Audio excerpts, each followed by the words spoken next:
Throughout the history of medieval Japan, few foreigners were ever able to embed themselves into Japanese society and become significant figures renowned throughout time. One such figure was Yasuke, an African-born warrior who traveled to Japan alongside Jesuit missionaries, where he would later end up becoming a samurai in service to none other than the first great unifier, Oda Nobunaga himself. In recent years, Yasuke has become a very popular figure, as his story has begun to spread and take hold of new audiences. However, Yasuke is not the only foreigner who was ever given the prestigious title of samurai.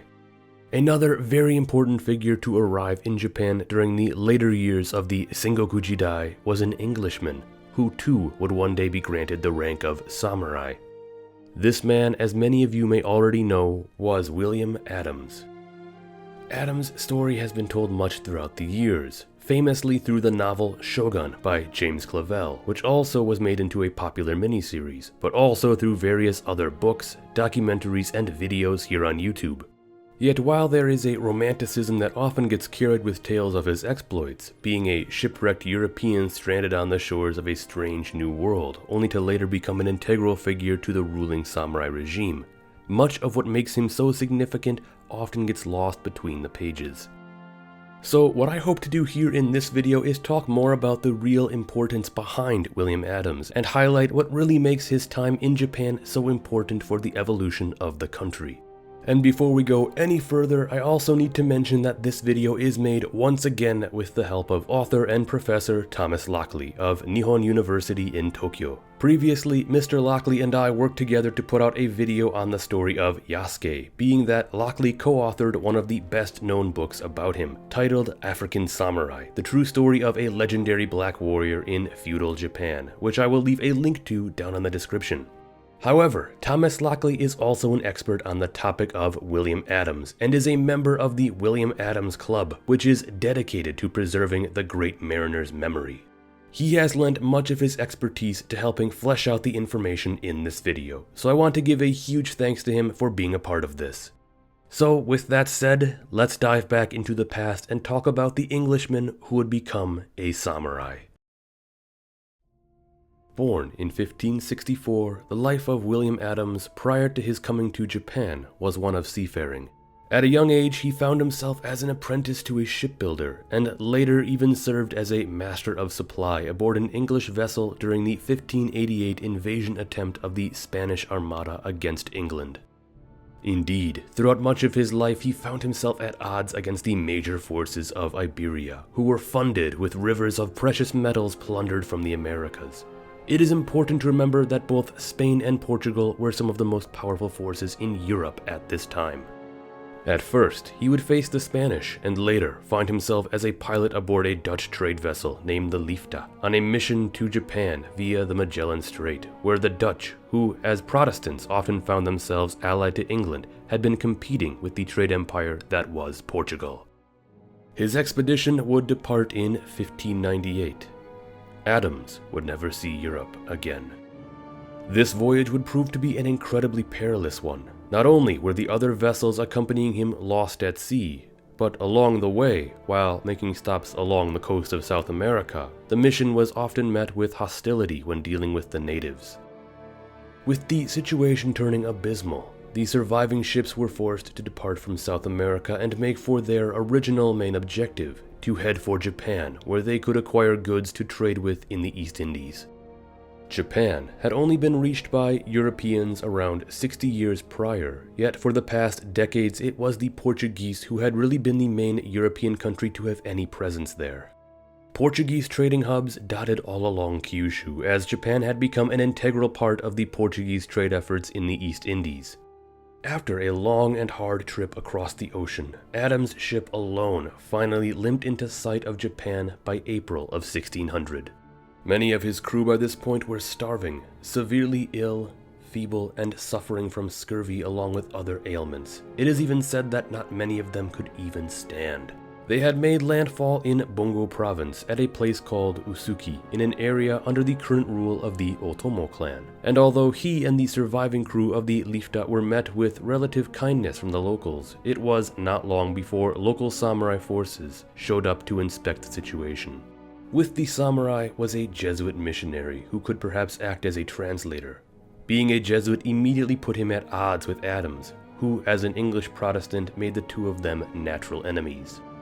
It is said that the missionary quickly petitioned the samurai to execute Adams and his crew, claiming them to be pirates, although a more devious nature to why he would want to be rid of Adams was likely the case, as a larger reason was that the Jesuits wanted no Protestant presence in Japan, as they wanted to maintain their monopoly. However, several factors led to Adams being spared, being that he and his crew did not attack the local populace, but were also very sickly. Rather, the samurai took an interest in these suspicious newcomers, and instead of killing them, confiscated their ship and belongings, detained the crew, and sent Adams specifically to Osaka. Adams knew that hostile European forces had a presence in Japan, but he must have been surprised at just how quickly he ran into them. But whatever the case, his new objective must have been to survive and escape.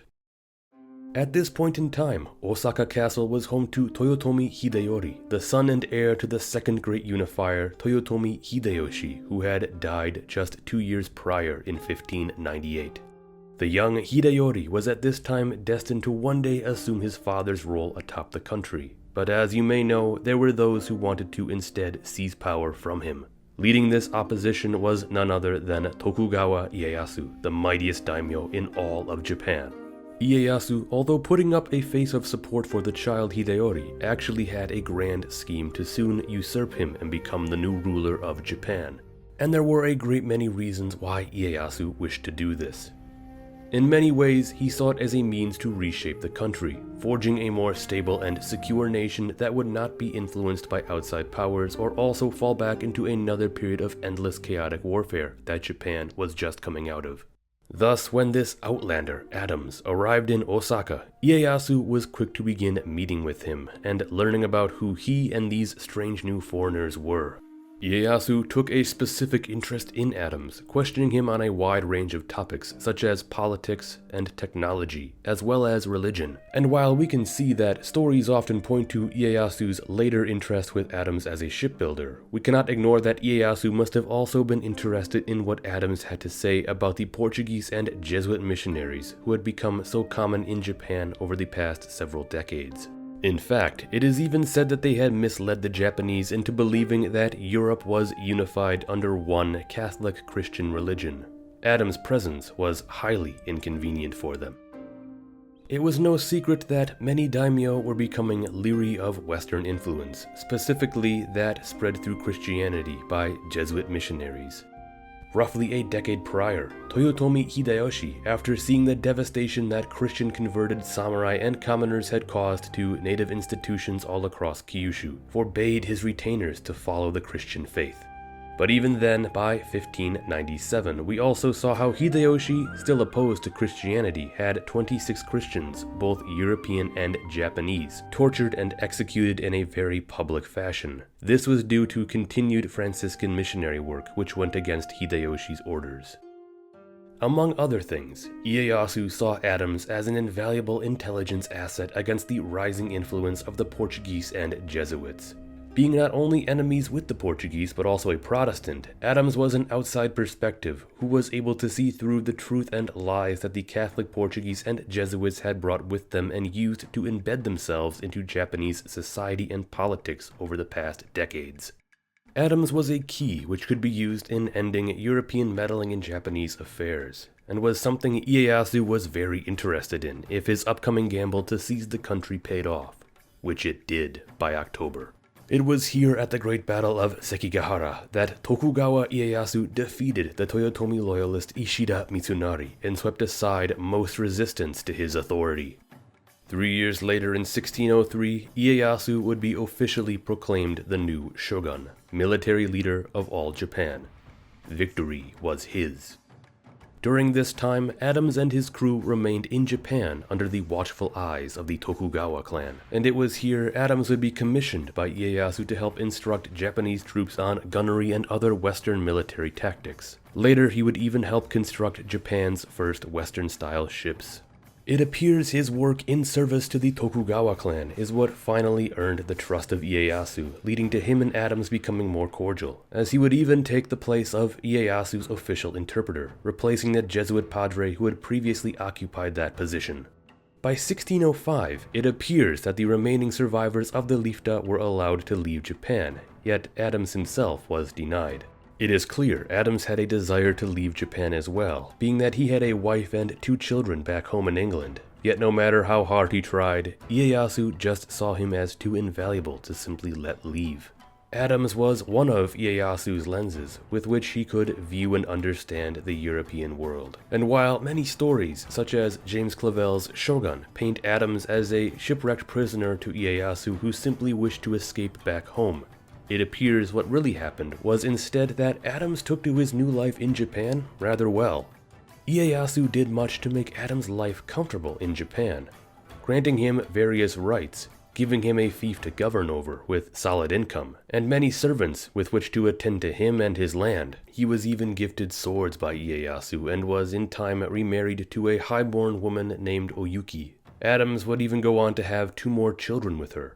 It was around 1605 that we can see Adams finally transition into someone who actually bore the status of samurai, when Ieyasu would officially grant him the title of Hatamoto, a high-ranking retainer in direct service to Ieyasu who was allowed audiences with him. Eventually, Ieyasu is said to have proclaimed that William Adams was officially dead, and that he was reborn now as Miura Anjin. Miura for the name of his land at the entrance of Edo Bay, and Anjin in reference to his position as a navigator. This sort of also worked to make his previous wife back in England now a widow, something which was irrelevant to the Japanese. And although they were separated and would never see each other again, Adams apparently tried to send her financial support for the rest of his life. Taking note of Adams' rise, the Jesuits had previously attempted to sway him over to their side, even promising that they could secretly smuggle Adams out of Japan and back to England. Yet, Adams refused. Adams had grown comfortable with his new life in Japan, not only feeling fulfilled in his duty to the Tokugawa, but also finding a genuine respect and admiration for the Japanese people.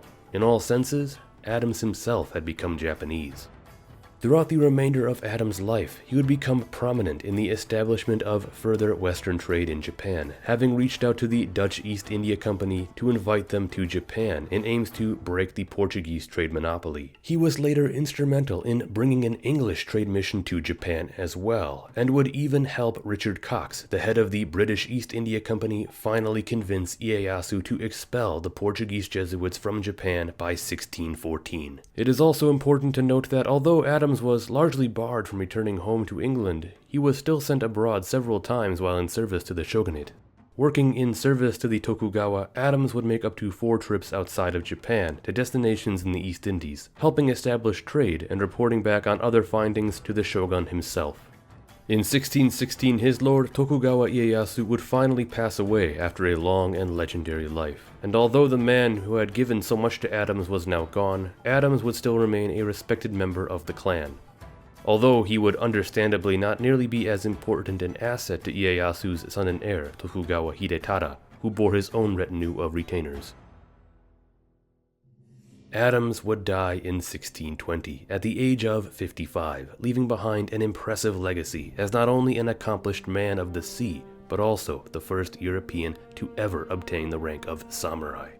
Years later, following the massive Christian revolt in Kyushu that would be remembered as the Shimabara Rebellion from 1637 to 1638, the Tokugawa shogunate would finally decide to expel all Portuguese from Japanese shores. With the Dutch now the main trade influence in Japan, thanks in part to the work of William Adams, they would continue to be the only real hub of Western trade coming into Japan through the island of Dejima in Nagasaki, even after the shogunate decided to restrict the borders of Japan by 1639. Although Adams is remembered for a great many reasons, one of the most important is that of the effect he personally had on expelling the Jesuits and promoting Dutch trade. His efforts in removing the Jesuit missionaries would have a profound effect on Japanese religion and religious persecution going forward. And were it not for his work in establishing new Western trade partners, the Dutch may have never been allowed to remain in Japan following the expulsion of the Portuguese. through all of this, Adams has become one of the most significant figures in Japanese history, and one of the most fascinating ones in all of world history, and the evolution of trade in East Asia. Today, he is continually remembered through a variety of stories and media.